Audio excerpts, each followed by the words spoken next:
Es una lástima que le hiciera suprimir este pasaje cuando corregía todas sus obras.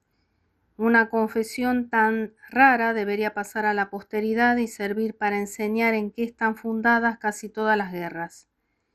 Nosotros, hombres de letras, poetas, historiadores, declamadores de academia, celebramos estas grandes hazañas, y he ahí un rey que las hace y las condena. Sus tropas estaban ya en Silesia cuando el barón de Gotha, su ministro en Viena, hizo a María Teresa la proposición descortés de ceder graciosamente a su señor el rey elector las 3/4 partes de esta provincia, gracias a lo cual el rey de Prusia le prestaría 3 millones de escudos y haría su marido emperador. María Teresa no tenía entonces tropas, ni dinero, ni crédito, y sin embargo fue inflexible. Prefirió arriesgarse a perderlo todo, a doblegarse ante un príncipe al que sólo consideraba como el vasallo de sus antepasados y al que su padre, el emperador, había salvado la vida. Sus generales apenas reunieron 20.000 hombres. Su mariscal Níper, que los mandaba, forzó al rey de Prusia a recibir la batalla a los pies de las murallas de Nice, en Mollwitz. La caballería prusiana fue en principio derrotada por la caballería austríaca, y al primer choque el rey, que todavía no estaba acostumbrado a presenciar batallas, huyó hasta Oppel, a más de 12 leguas grandes del campo donde se batallaba. Maupertuis, que había creído hacer una gran fortuna, se había puesto a seguirle en este paraje, imaginándose que el rey le proporcionaría al menos un caballo. No era la costumbre del rey. Maupertuis compró un asno de 2 ducados el día de la acción y se puso a seguir a su majestad sobre su asno lo mejor que pudo. Su montura no pudo realizar la carrera. Los húsares lo tomaron y lo despojaron. Federico pasó la noche escondido en un camastro de una taberna de pueblo cerca de Ratibor, en los confines de Polonia. Estaba desesperado y se creía obligado a atravesar media Polonia para volver por el norte a sus estados, cuando uno de sus cazadores llegó del campo de Mollwitz y le anunció que había ganado la batalla. Esta noticia le fue confirmada un cuarto de hora después por un ayudante de campo. La noticia era cierta. Si la caballería prusiana había sido mala, la infantería era la mejor de Europa. Había sido instruida durante 30 años por el viejo príncipe de Anhalt. El mariscal de Schwerin, que la mandaba, era un alumno de Carlos XII. Ganó la batalla tan pronto como el rey de Prusia hubo huido y el general vencedor cayó más o menos en desgracia. Volvía a filosofar en el retiro de Cirey. Pasaba los inviernos en París, donde tenía multitud de enemigos, pues, como se me había ocurrido escribir mucho tiempo antes la historia de Carlos XII, dar varias obras de teatro, hacer incluso un poema épico, tenía, como es lógico, por perseguidores a todos los que se dedican al verso y a la prosa. Y como incluso había llevado la audacia hasta escribir sobre filosofía, era obligado que la gente que se llama devota me tratase de ateo según la antigua usanza. Fui el primero en atreverse a revelar a mi nación los descubrimientos de Newton en lenguaje inteligible.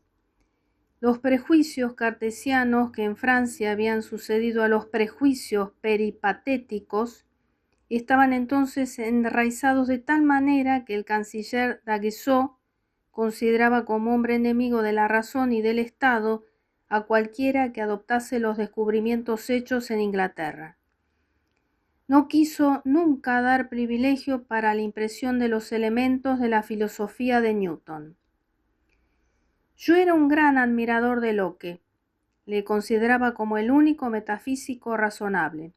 Alababa esa moderación tan nueva, tan sabia y tan audaz al mismo tiempo, con la que dijo que nunca sabremos bastante por las luces de nuestra razón para afirmar que Dios puede conceder el don del sentimiento y del pensamiento al ser llamado materia.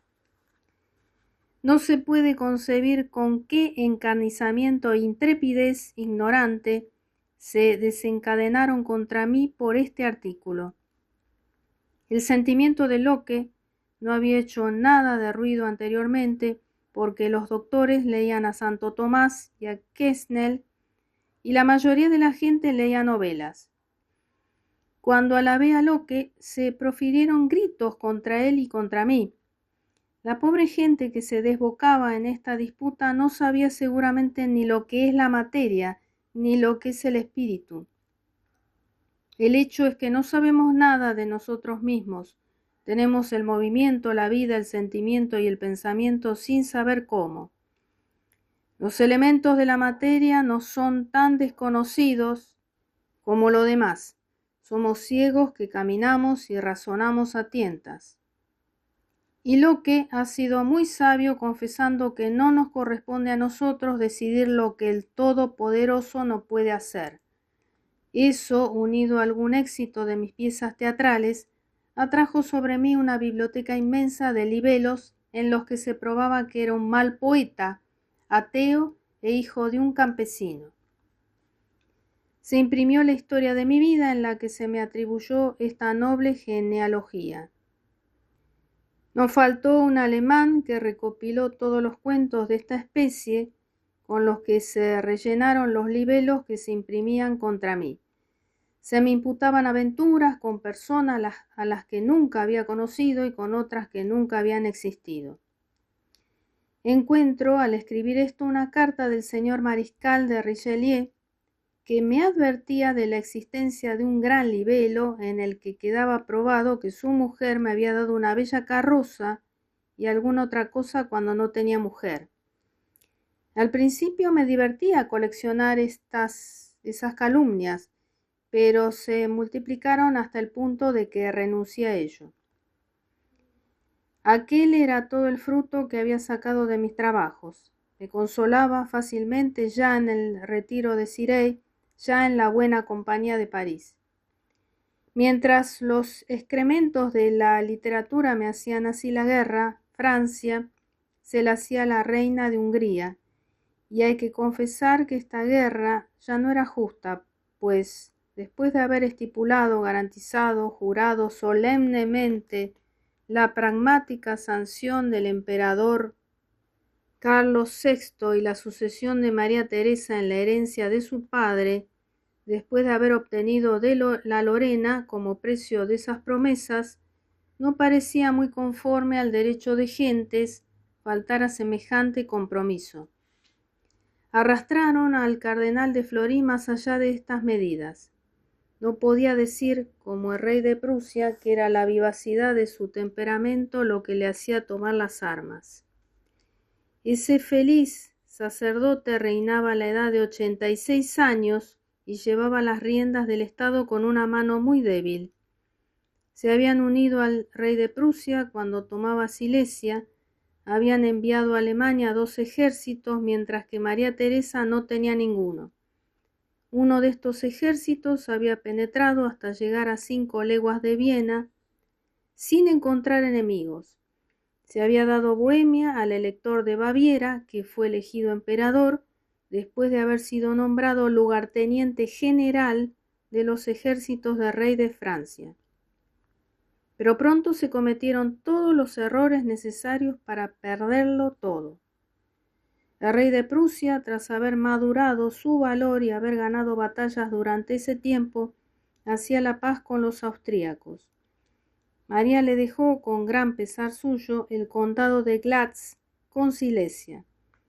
Tras haberse desmarcado de Francia sin miramientos, en estas condiciones, en el mes de junio de 1742, me comunicó por carta que él se había aplicado buenos remedios y aconsejaba a los demás enfermos que se restablecieran.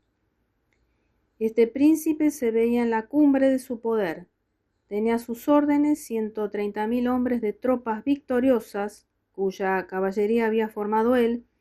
Obtenía de Silesia el doble de lo que ésta había producido a la Casa de Austria, Se sentía consolidado en su nueva conquista y tanto más feliz cuanto que las otras potencias sufrían. Los príncipes se arruinan hoy con la guerra. Él se enriqueció.